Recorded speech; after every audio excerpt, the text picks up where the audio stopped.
Assalamualaikum warahmatullahi wabarakatuh. Kali ini kita belajar tentang neoplasma.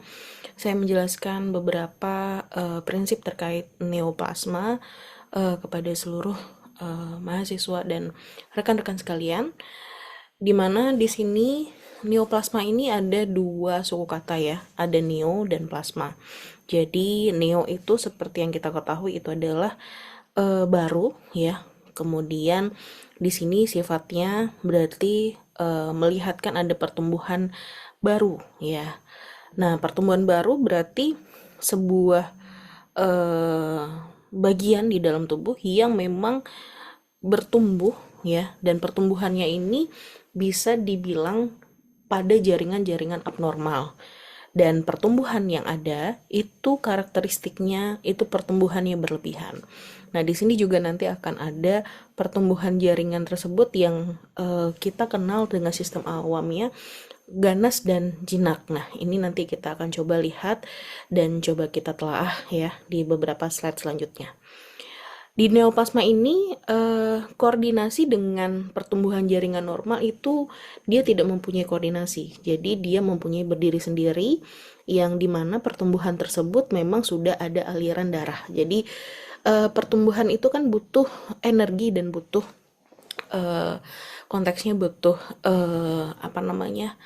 asupan asupan nutrisi, kemudian oksigen, kemudian eh, glukosa dan lain-lain untuk bisa dia bertumbuh di sana sehingga dia terkoneksi dengan aliran darah yang ada di tubuh, tapi dia tidak punya koordinasi dan pertumbuhan dengan jaringan normal dan tetap tumbuh dengan cara berlebihan. Pada dasarnya ketika jaringan normal ini ada waktu ya, waktu hidup dan waktu mati. Kita contohkan aja yang paling simple itu waktu sel darah merah itu hidup ya. Jadi punya sekian hari dia itu hidup, kemudian dia akan mati dan kemudian dia akan kembali lagi untuk menciptakan hidup lagi gitu. Jadi maksudnya menciptakan generasi baru lagi gitu. Jadi ketika dia mati, dia mempersiapkan jaringan baru lagi untuk bisa menggantikan jaringan yang mati. Jadi kita kenal dengan apoptosis. Jadi ada kematian sel yang memang ada usianya. Jadi di dalam sel dalam tubuh manusia, misalnya manusia itu hidup 80 tahun, itu tidak berarti 80 tahun itu selnya hidup, tapi ada waktunya sel mati dan berganti kembali. Dan yang paling sering kita lihat adalah sel-sel kulit mati. Nah, itu dia hidup.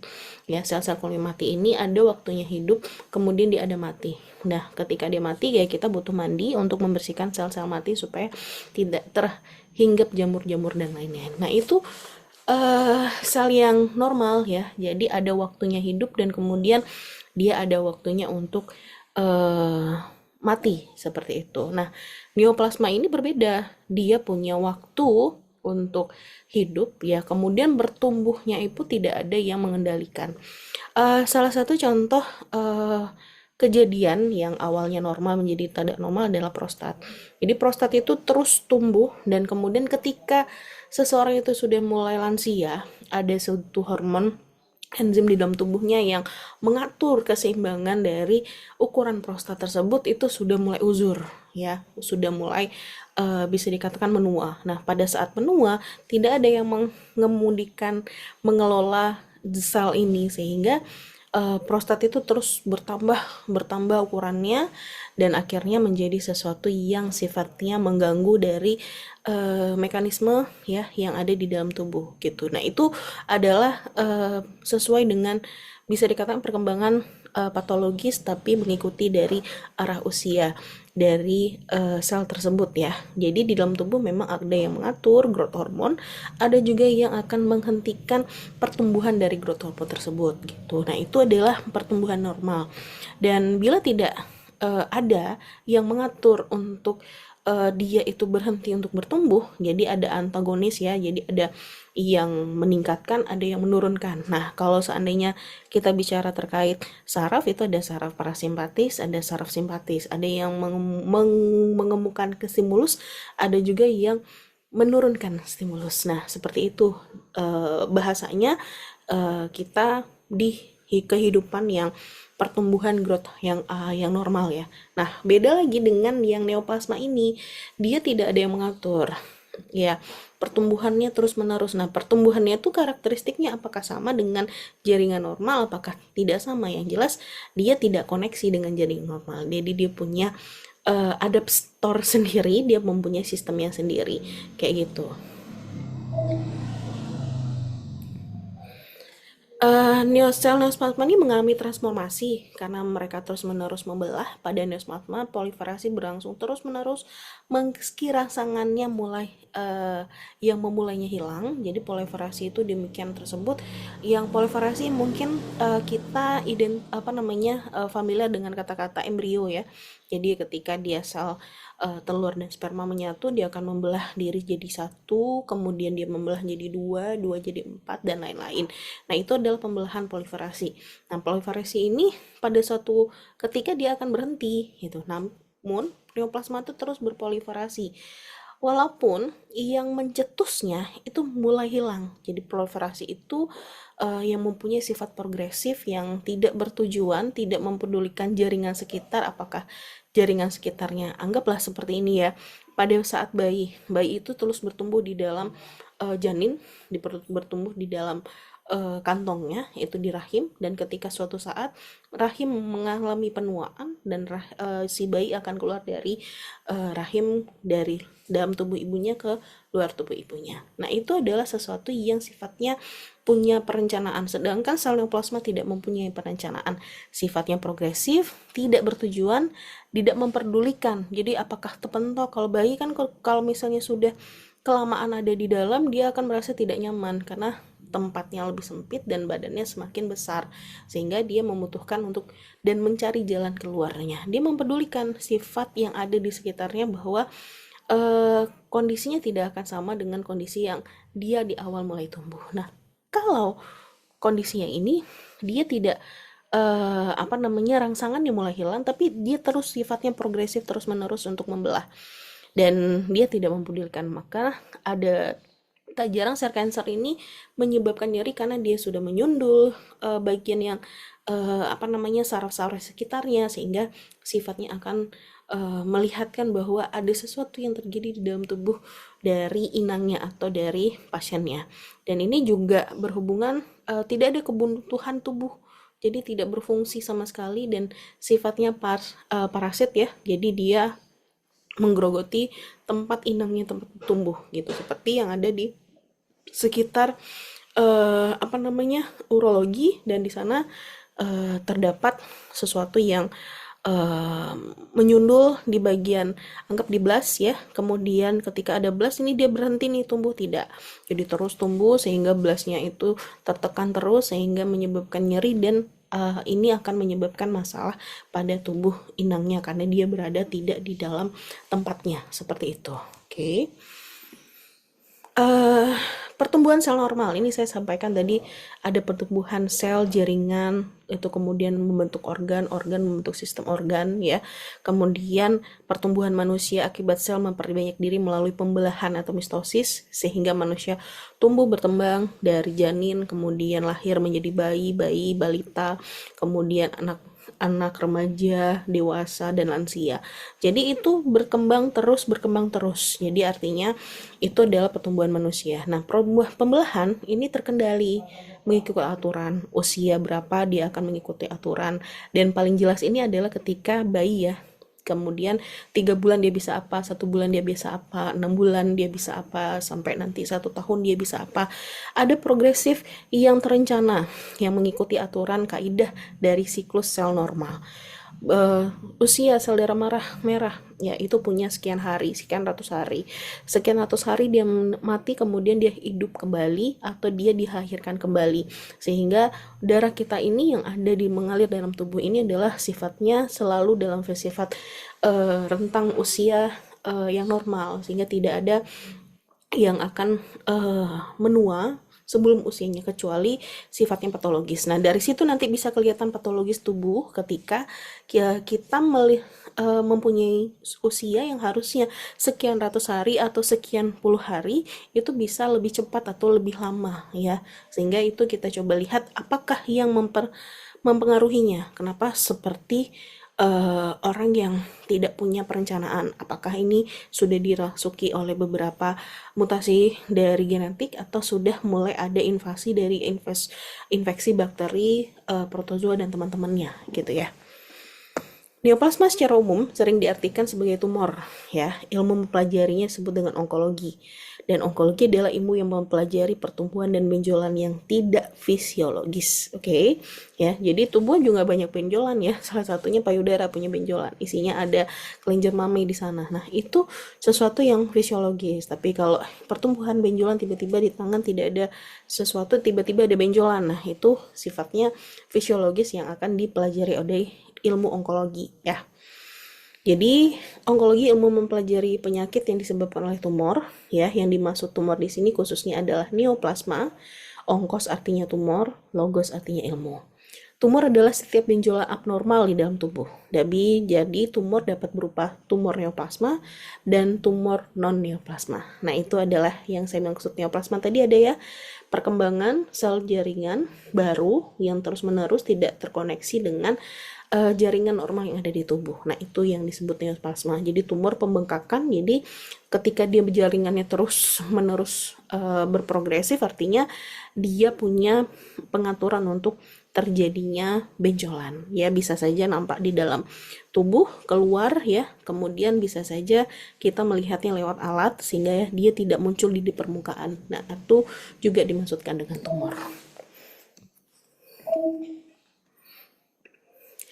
Kemudian di dalam pembelajaran kita tentang neoplasma, kita juga akan mengenal yang namanya istilahnya radang. Jadi radang itu adalah pembesaran tumor akibat proses radang yang disebabkan oleh filtrasi, kemudian sesebukan sel-sel radang udem, dan ini terjadinya kelihatan terjadi vasodilatasi. Kemudian ada hipertrofi. Nah, kita mengenal ada atrofi, hipertrofi, hiperplasia. Jadi kalau hipertrofi itu bedanya dengan hiperplasia yang ada di bawah. Kalau hipertrofi itu sel yang membesar. Contohnya di dalam tubuh sel itu disebut dengan sel A dan sel B. Sel A ini membesar dan otomatis dia akan menimbulkan benjolan atau menimbulkan pembengkakan atau menimbulkan terjadinya tumor karena sel tersebut, sel A tadi yang membesar. Ada yang namanya di hiperplasia. Jadi kalau hiperplasia itu ada sel A tadi, kemudian ada sel B, sel C, sel D yang di dalamnya akhirnya menyatu kemudian membentuk benjolan. Jadi benjolan berasal dari satu sel, bisa juga berasal dari beberapa sel ya yang memproliferasi tadi sehingga terjadinya banyak dari satu menjadi ratusan. Nah, itu namanya hiperplasia. Jadi kalau misalnya hipertrofi, misalnya pada binaragawan nih. Binaragawan itu kan dia membesarkan otot-otot badannya ya. Jadi pergi ke gym untuk membesarkan ototnya. Nah, kalau yang binaragawan tadi sifatnya dia memperbesar otot. Ototnya tidak bertambah gitu. Tapi beda dengan kehamilan. Nah, kehamilan itu ada beberapa sel yang menambah ukurannya dan menambah jumlahnya. Jadi jumlah selnya bertambah, ukurannya pun bertambah. Sehingga yang hiperplasia itu diikuti, dilihat di mikroskopiknya ternyata selnya itu bertambah. Kalau hipertrofi, selnya itu tetap tapi mengalami enlargement, jadi pembesaran dari sel tersebut. Begitu. Sel neoplasma, sel tubuh itu sendiri, jadi yang mengalami mutasi, transformasi sehingga bentuk dan sifatnya yang berakibat pertumbuhannya menjadi otonom dan tidak terkendali. Mutasi dan transformasi ini terjadi karena kerusakan gen yang mengatur pertumbuhan dan diferensiasi. Jadi misalnya ketika kita embrio nih, ini saya contohkan di embrio enak sekali.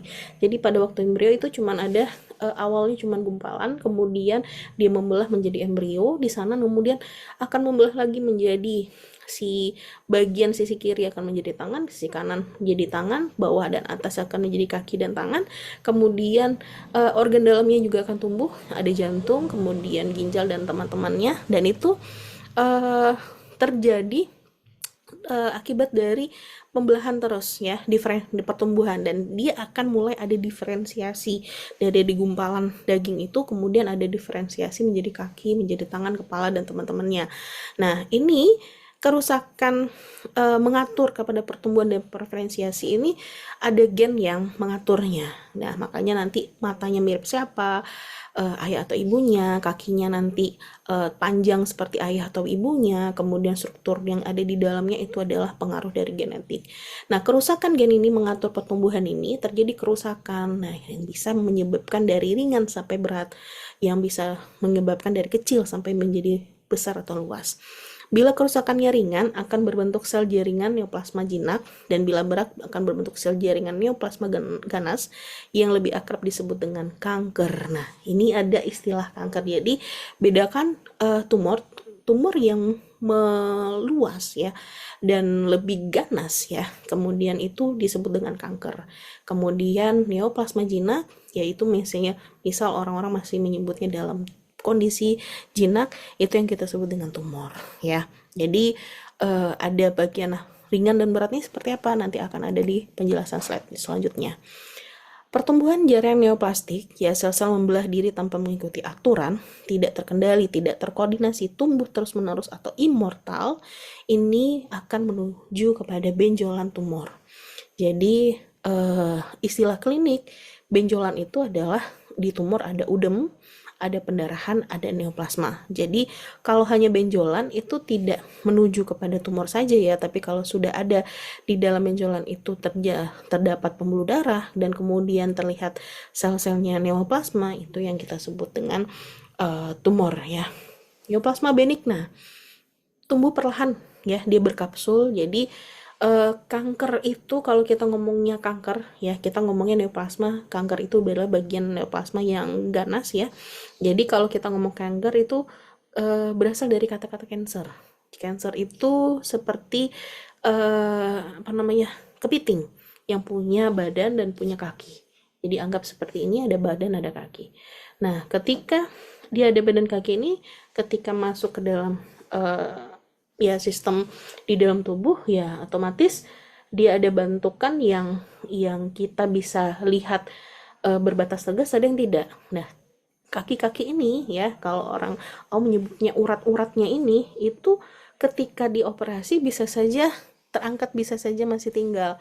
Masih tinggal tuh ngaruh ya, karena dia berproliferasi terus. Ya anggap sebagai cacing, ketika kita potong tubuhnya dia akan melakukan perpanjangan lagi pertumbuhan dari bagian tubuhnya, yang artinya dia tidak mati gitu. Jadi makanya ketika di kliniknya ini seseorang terdiagnosa kanker, itu bisa saja ketika operasi, kalau kan sudah dioperasi harusnya sudah diangkat, ini kerjaan dokternya nggak benar nih, kerjaan dari dokter bedahnya nggak benar ini, itu bukan sesuatu yang bisa dibilang akan terangkat sempurna ya, karena tadi dia punya kaki ya. Jadi kaki-kaki kepiting tadi badannya mungkin terangkat karena batasannya lebih jelas daripada sekitar, tapi kaki-kaki kepiting, di mana kepiting itu kakinya nggak hanya panjang saja ya, ada yang pendek ada yang panjang, dan ketika dia menyatu dengan jaringan sekitar, jadi itu nggak kelihatan batasannya tegas. Nah itu makanya disebut dengan cancer gitu. Jadi dia ketika itu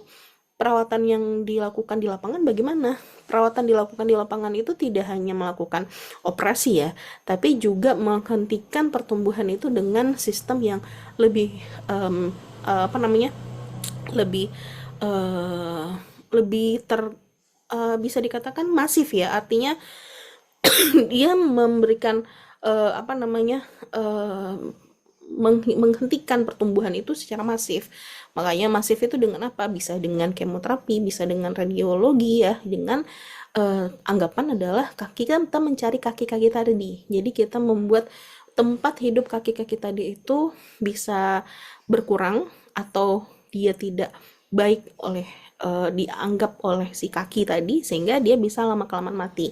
Makanya dilakukan radiasi, dilakukan kemoterapi. Fungsinya adalah ketika kita angkat yang besar, yang kecilnya itu mati dengan sistem yang lebih masif ya, yang dengan pengobatan yang bisa dilakukan dengan memberikan pengobatan yang mengikuti dari pertumbuhan dari si cancer gitu. Jadi di dalam kemoterapi pun yang kita berikan adalah obat yang memang bisa nggak habis semuanya, yaitu dia tergantung kepada si sel cancer ini. Jadi gini, di dalam imaging imagingnya. Saya nggak tahu perkembangannya di dunia atau di Indonesia sudah sangat bagus sekali ya, jadi bisa melihat selnya lebih kecil lagi di dalam tubuh ya. Tapi kaki tadi yang saya sampaikan itu bisa saja berada pada tubuh-tubuh yang kita tidak bisa lihat secara, kalau seandainya anggaplah fraktur itu dari radiologi jelas itu frakturnya bagian mana, seperempat mana,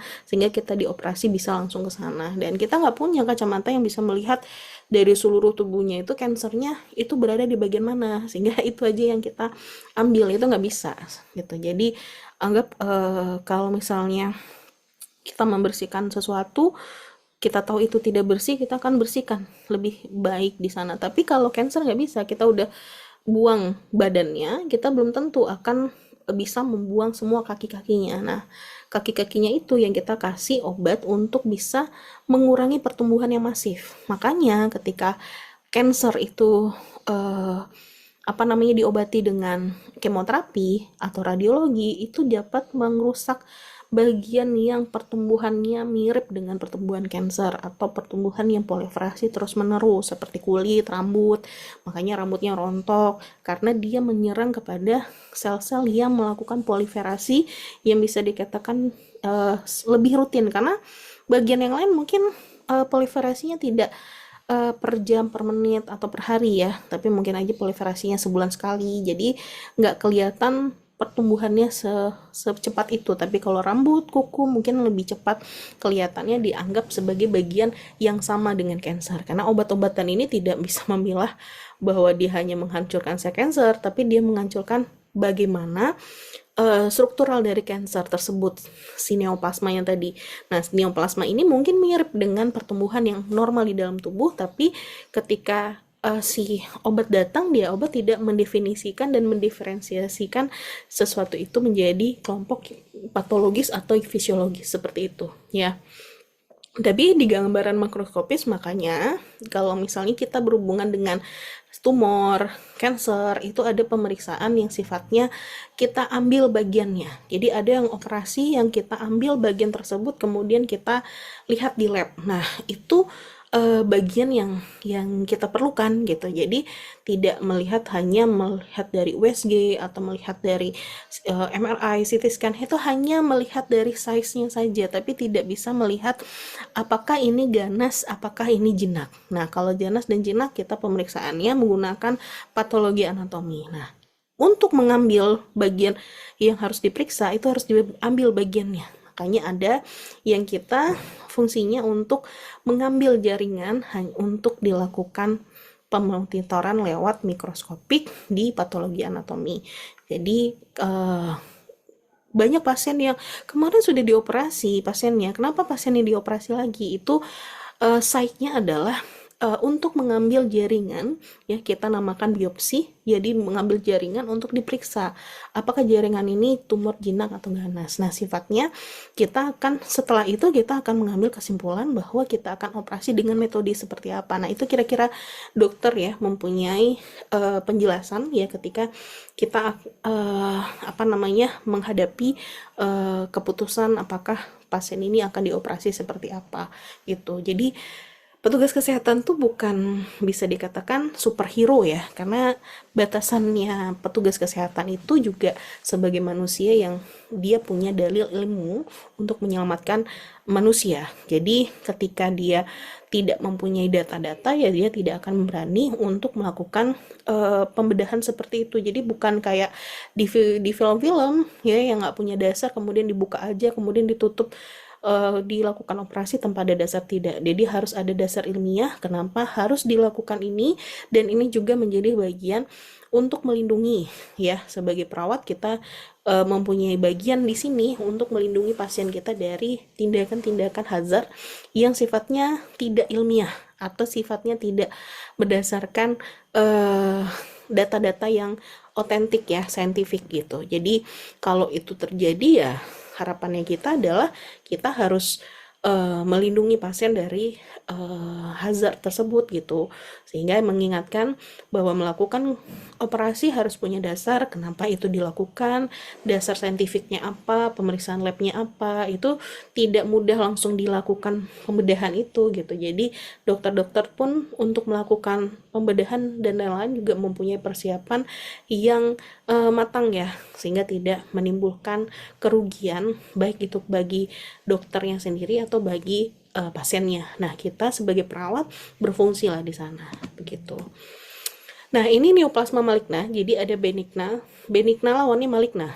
Jadi dia tumbuhnya, kalau ini berkapsul ya, jadi berkapsul artinya kalau dia benigna, dia itu bisa apa ya, metastasenya itu tidak ditemukan, jadi dia ada di situ aja, anggap seperti jerawat.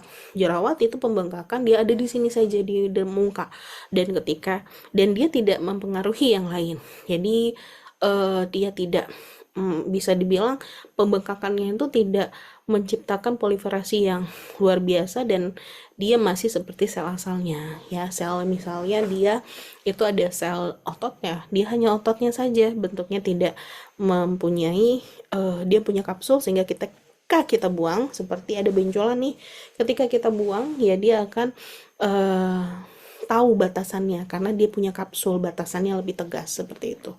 Kalau maligna dia nggak punya batasan yang tegas. Ini yang disebut dengan cancer ya. Jadi bentuknya seperti saya sampaikan seperti apa namanya, kaki-kaki atau seperti kepiting yang punya badan dan punya kaki.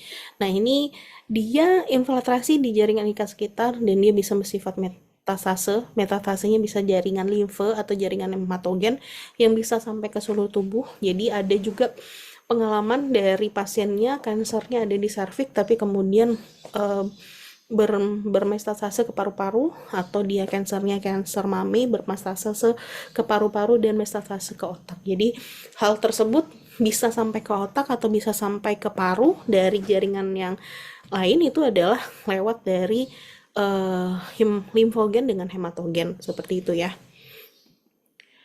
Kemudian karakteristik metatases ini, karakteristiknya tumornya tumor ganas, jadi tumor impan, anaknya sebar, tidak berhubungan dengan tumor induk. Jadi saya bilang tadi punya kaki tadi, kemudian bisa menyebar lewat hematogen ya, itu yang kita sebut dengan sarkoma.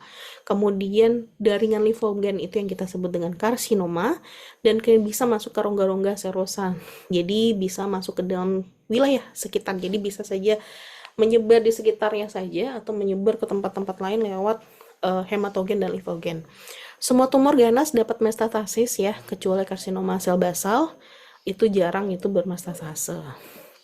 Jadi ini perbedaan antara tumor jinak dan tumor ganas.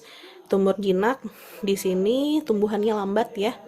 Ganas itu tumbuhnya cepat, kemudian dia ekspansi ya. Jinak ini dia menyebar, dia membesar gitu. Kalau ini infiltrat, dia bisa menembus ya sampai ke bagian-bagian mana yang memang jauh mungkin dari tempat dia awal mulanya tumbuh gitu.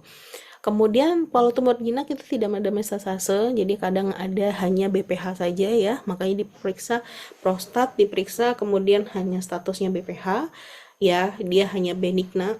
Itu yang namanya ada BPH, itu benigna prostat hipertrofi. Jadi kalau misalnya dia sifatnya maligna atau tumor ganas, sifatnya adalah CA prostat. Jadi apakah ini hanya pembesaran enlargement saja, ekspansi saja dari perkembangan sel-sel prostat, atau memang sudah dalam proses proliferasi maligna gitu. Ya itu contohnya ya, benigna prostat hiperplasia, sifatnya tidak metastase dan tumornya jinak.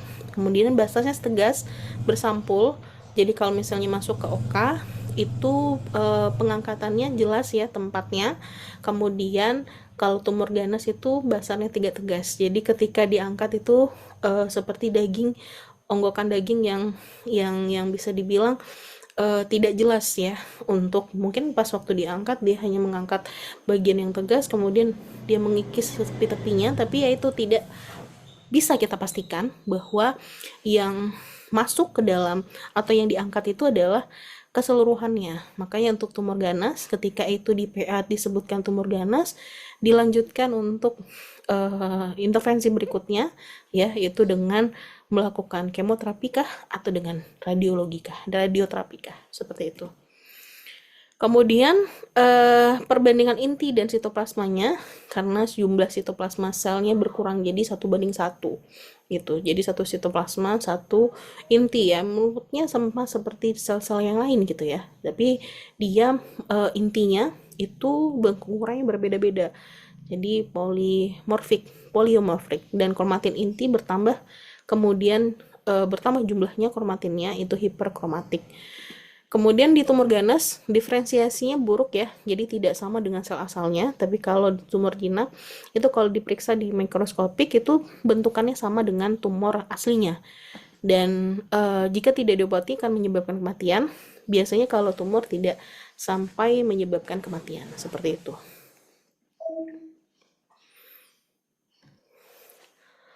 Kemudian ini tata nama tumor, jadi kita lihat dari asal jaringan. Jadi kalau banyak sekali bentuk nama tumor nih di dalam tubuh, ya karena dia tempatnya, di mana tempatnya, kemudian asalnya menyerupai kah dari tempatnya atau seperti apa. Jadi tergantung kepada si asal dari tumor tersebut gitu. Ada yang tumor jinak, kemudian ada tumor ganas. Kalau jaringan ikat asalnya dari fibrosa, berarti itu akan mewarnai nama dari jaring tumor tersebut. Kalau jinak di belakangnya ada oma, kalau ganas itu di belakang ada sarkoma gitu.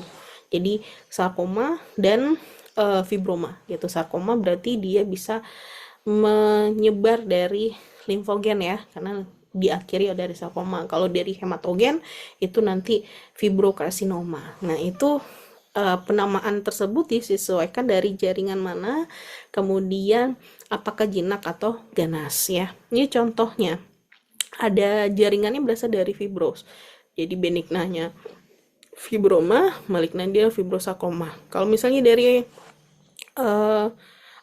dari tulang ada osteoma, ada osteosarkoma. Kemudian dari kartilago ada kondroma dan kondrosarkoma.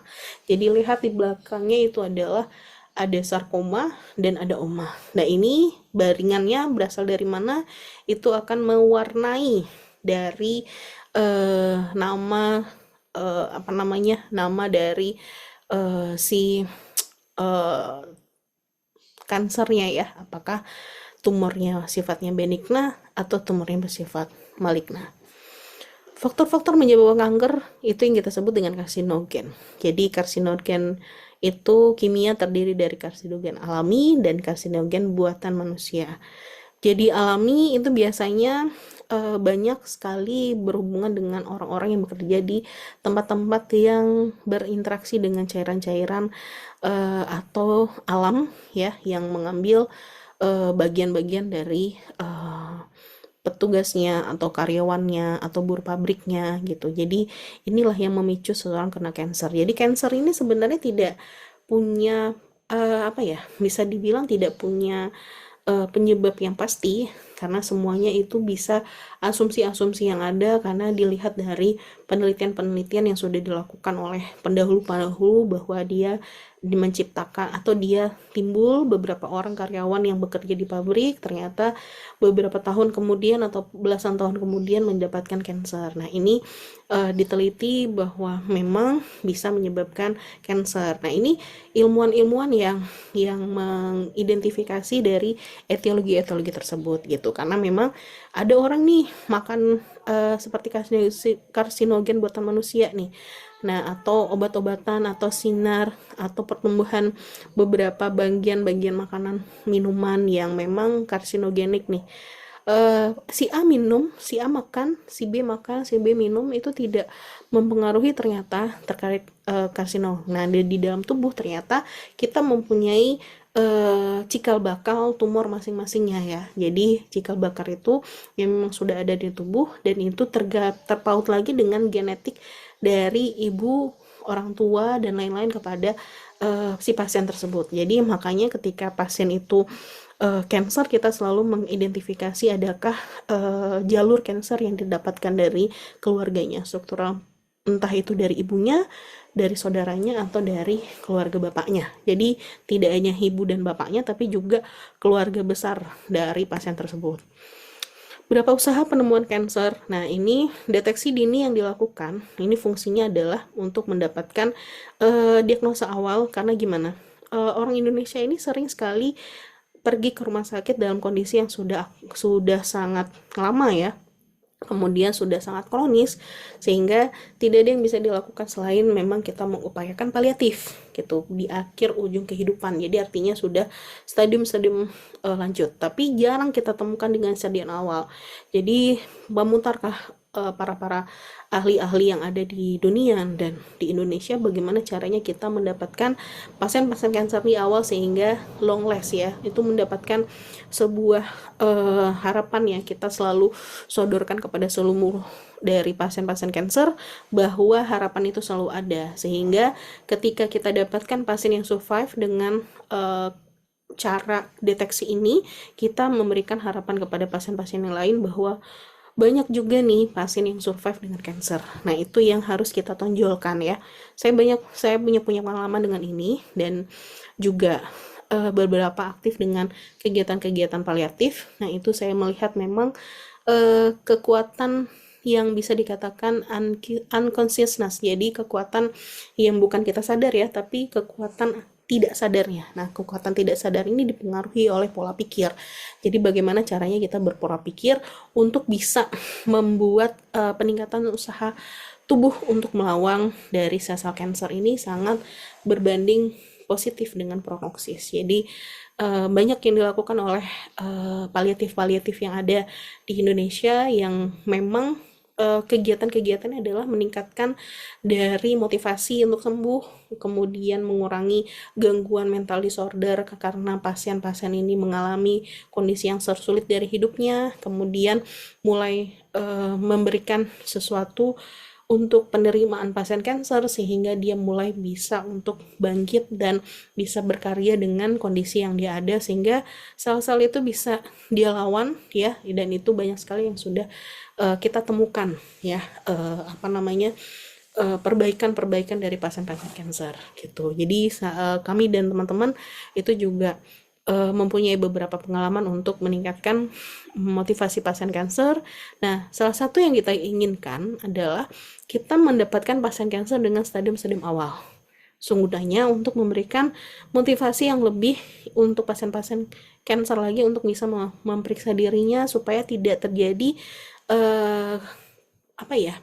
ketahuan dalam kondisi yang sudah kronis dan sudah terminal gitu, untuk bisa membuat kualitas hidup dari manusia ini bisa dapat meningkat. Orang kanker nggak bisa bekerja, orang kanker nggak bisa bla bla bla bla bla, itu tergantung kepada pola pikir. Nah, pola pikir itu yang terus-menerus yang dilakukan oleh penggiat-penggiat paliatif untuk bisa memberikan asupan motivasi, penerimaan ya, supaya pasien-pasien bisa merasakan kekuatan yang unconsciousness tadi, yang tidak sadar tadi, untuk keluar bisa menyembuhkan dirinya, self healingnya tadi. Kemudian pemeriksaan itu apa aja? Jadi ada pemeriksaan pap smear untuk kanker serviks, kemudian sigmoidoskopi untuk pasien-pasien yang lesi pada rektum ya. Dan ini tiap 3-5 tahun sekali. Ada sadari untuk pasien kanker mame dan general check up gitu. Jadi ini adalah bagian yang perlu kita sorak ya. Jadi ini masih sangat sedikit peminatnya, karena pemikiran dari Indonesia kalau tidak tergeletak di tempat tidur itu tidak sakit ya.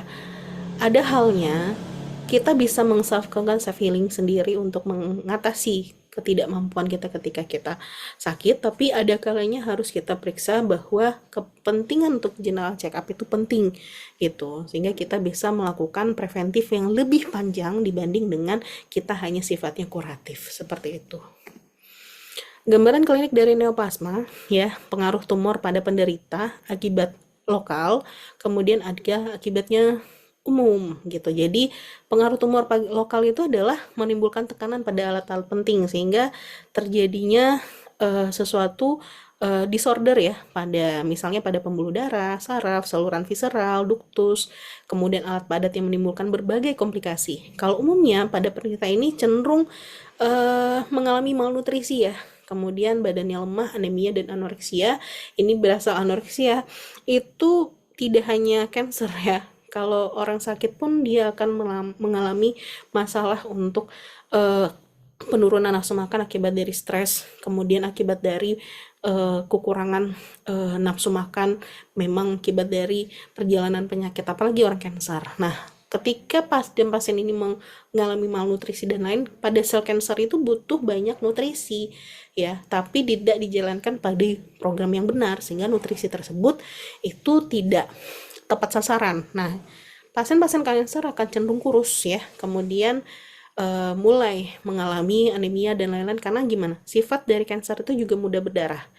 Jadi eh, menjelaskan ada masalah kanker dalam tubuh itu kelihatan dari adanya tidak pendarahan yang sifatnya terus-menerus dan sifatnya memang tidak diketahui gejalanya. Nah, itu salah satu yang buat kita bisa berpikir bahwa ada sel kanker yang mungkin saja menggerogoti dari pasien tersebut.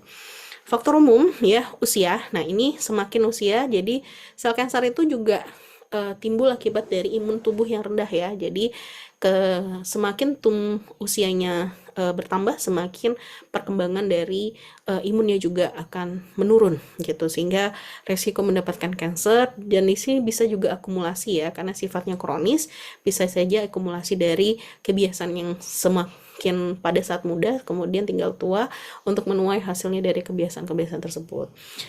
Diet ya, makanan yang diasap karena sifatnya karsinogenik. Diet kaya serat, rendah lemak, hewani, karbohidrat ya, mengurangi resiko kanker, karena kanker itu suka yang manis-manis sebenarnya, sehingga yang dia tidak suka adalah bagian-bagian yang eh yang sifatnya kurang gula gitu, jadi mengurangi resiko kanker. Konsumsi alkohol jangka lama itu mempertinggi resiko, karena dari struktur alkohol itu juga bisa membuat perubahan struktur pada pasien-pasien kanker. Nah, ini lingkungan, ada radiasi dan polusi kimiawi yang mempertinggikan risiko seperti polusi udara, air, untuk kanker paru, perokok berat ya, kemudian untuk kanker saluran nafas baik dari paru, mulut, laring, faring, kemudian juga kandung kencing ya. Kemudian ada asbestosis ya, vinilklorida, ini pada pasien-pasien yang memang latar belakangnya adalah buruh di pabrik-pabrik ya. Kemudian ini yang sering terdapat pada resiko tinggi penyakit menular seksual ya, dengan aktivitas seks, infeksi virus, dan ini terjadi kanker serviks atau kanker rahim. Kemudian genetik ya, anak dengan imunodefisiensi primer, resiko mendapatkan kegasan jaringan limfoid sangat tinggi. Penderita sindroma Down 4-30 kali mendapatkan leukemia akut, dan translokasi kromosom 3 dan 14 akhirnya menjadi limfoma Burkitt. Nah, ini yang saya bilang, ada tanda suatu kanker itu, ada pendarahan atau keluar lendir yang tidak wajar, alat pencernaan terganggu atau kesukaran menelan, tumor pada buah dada dan tempat-tempat lain. Obstipasi atau adanya perubahan kebiasaan berak dan kencing. Jadi ada P, pendarahan. A, alat pencernaan terganggu, sukar menelan. T, ada tumor ya di buah dada atau tempat-tempat lain ada pembengkakan. Obesitasi, ada gangguan perubahan kebiasaan BAB dengan BAK. Koreng atau borok yang tidak mau sembuh, kemudian anding-anding yang berubah, kemudian ada suara menjadi serak atau batuk yang tidak sembuh-sembuh. Jadi patokan ya. Jadi tanda satu kanker itu adalah patokan. Andeng-andeng yang berubah ya, A-nya itu ya. Cara penyebarannya dikenal dengan beberapa cara penyebaran, ada perkontinuum, ada sel kanker mengadakan invasi jaringan sekitar dan juga menginfiltrasi organ yang dekatnya berupa satelit, nodul, dan perlekatan pada perlekatan. Kemudian ada limfogen, sel kanker masuk ke dalam suatu limfe yang menyebar ke jaringan regional. Karsinoma umumnya menyebar lebih dahulu secara limfogen sebelum menyebar metastase jauh. Kemudian pada hematogen, sel kanker ini masuk ke dalam pembuluh darah, vena, dan selanjutnya menyebar kepada organ-organ ya. Diferensiasi, jadi perkembangan sel tumor sampai tingkat tertentu di mana ada kemiripan neoplastik dengan sel asarnya. Jadi baik sedang, buruk, ya atau baik ya, atau tanpa diferensiasi atau sebut anaplasi. Dan di sini kita ketemu dengan tumor ganas. Jadi tumornya tingkat tumbuh cepat metastasenya dia ada susunannya tidak teratur, tidak mirip dengan asalnya. Seperti saya bilang, semakin dia tidak mirip, semakin ganas. Ya, itu bisa hanya kelihatan di histopatologis atau di patologi anatomi, gitu. Jadi harus diambil cuil bagiannya dan diperiksa di lab, baru kita ketahui itu tumor ganas dan jinak. Ya, saya punya pengalaman ya, ada yang melakukan inisiasi dari diagnosis yang terjadi pada satu pasien yang langsung dibilang ganas ya. Kemudian setelah diperiksa ternyata belum ada pemeriksaan lebih lanjut. Nah, itu salah satu yang harus kita sikapi. Mungkin saja itu hanya kepentingan untuk kalau di Indonesia dengan BPJS ya. Jadi diperlukan beberapa diagnosa untuk bisa mengalokasi dari pasien ini mendapatkan perawatan lebih lanjut gitu. Karena memang kalau dibuatkan itu tidak sesuatu yang bisa dikatakan yang ganas, jadi tidak mampu untuk dilakukan pemeriksaan yang sesuai gitu. Tapi itu berupa administrasi. Pada dasarnya tidak bisa kita ketahui itu ganas atau ringan kalau dia tidak dilakukan pemeriksaan patologi anatomi seperti itu. Ya, ini jenisnya ya, ada karsinoma sel basal ya. Ini tadi ada 3 karsinoma ya, yang termasuknya ganas dan sel basal, ada squamosa, kemudian ini jenis dari melanoma malignum. Kemudian ini dari organ kulit itu bisa terjadi papiloma, nevus pigmentosa, karsinoma sel basal, karsinoma sel squamosa, dan melanoma maligna. Ini kondisi-kondisi yang bisa dikatakan sedikit ganas ya. Ini papiloma ya, ada di sino nasal, kemudian ini sel squamosa ya, ini termasuk kanker ganas, kulit yang ganas, kemudian sel basal keluar dari dan kelihatan dari patologi ya. Ini kita memang harus belajar lebih ya untuk patologi anatomi ya, tapi ini sightseeing aja, hanya sekitar untuk nice to know ya, gitu. Karena ini bukan wilayah dari kita. Nah, ini kanker yang berasal dari payudara ya, kanker mami, dan ini bentuk dari kista ovarium. Kemudian ini bisa sampai seperti ini ya besarnya. Ini memang bukan di kista ovarium, bisa saja ini kista yang ada di intra di dalam abdominal ya, gitu. Terus kemudian ini yang paling sering kita lihat ya. Nah, ini apakah ini baik atau tidak? Saya juga punya nih besar ya. Dan ini bagian dari sesuatu kelainan kulit ya. Dan ini batas yang tegas, lihat batasannya tegas, dan ini sebenarnya memang harus dibuang gitu. Saya mau dibuang tapi beberapa keluarga saya masih melarang untuk membuangnya. Pada dasarnya ini bagus untuk dibuang dibanding menjadi cikal bakal nantinya untuk kanker kulit. Ini leukemia ya, ini jaringan ya yang kena. Tadi ada beberapa ya, jaringan kondroma misalnya, ini bagian yang berasal dari sifat jaringan tubuh yang bisa seperti ini. Di kolon itu ada 2, ada polip dan ada adenokarsinoma. Kemudian ini bentukan polip ya. Ini kalau di luas penampangnya kalau kita histopatologi seperti ini. Dan ini cikal bakal dari kanker kolon ya. Ini adenokarsinoma. Jadi bentukannya tadi batasannya lebih tegas, dan ini sudah tidak berbentuk lagi kayak gitu. Bentukan di sini kelihatan bahwa tidak menyerupai dari sel asalnya. Kalau jaringan ikat kita kenal dengan limfoma. Nah, ini paling sering ya. Jadi ini batasan tegas, lihat tegas, ini bisa dibuang ya. Ini bentukan dari limfoma. Ini bentukan dari fibroma yang berasal dari jaringan fibros ya. Dan ini kelihatan bahwa ada perbedaan ya dari sistem secara patologi anatominya. Ini hemangioma ya. Kemudian bisa dilihat bahwa sudah mulai ada perubahan ya. Kemudian ini salah satu hemangioma juga ya. Ini manusia akar katanya. Nah, ini termasuk salah satu bagian dari kanker di kulit juga. Ini karsoma cervix, ini paling banyak ya. Nah, ini bisa kita lakukan penyapuan vagina dengan pap smear, vagina cervix dengan pap smear untuk melihat ada risiko atau tidak di dalam eh, kanker di mulut rahim gitu. Oke, ya mungkin ini adalah slide terakhir ya. Semoga pembelajaran saya bisa membantu untuk mengenal dengan konteks di neoplasma ini ya. Semoga kalau misalnya ada pertanyaan silahkan diketik di kolom chat, bisa nanti kita akan bahas bersama, dan terima kasih atas perhatiannya. Assalamualaikum warahmatullahi wabarakatuh.